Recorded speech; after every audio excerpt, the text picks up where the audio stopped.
যাকে বিশেষ্য বলে। যেমন যেমন যদি বলি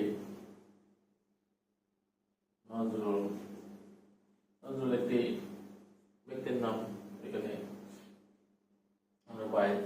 তারপরে যদি আসি বস্তু, যদি আমরা বলি টেবিল, তাহলে এখানে বস্তুর নাম চলে আসছে।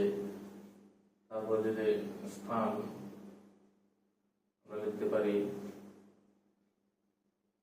হিমালয়, হিমালয় একটি স্থানের নাম। কাল, আমরা এখানে লিখে নিলাম বৈশাখ অথবা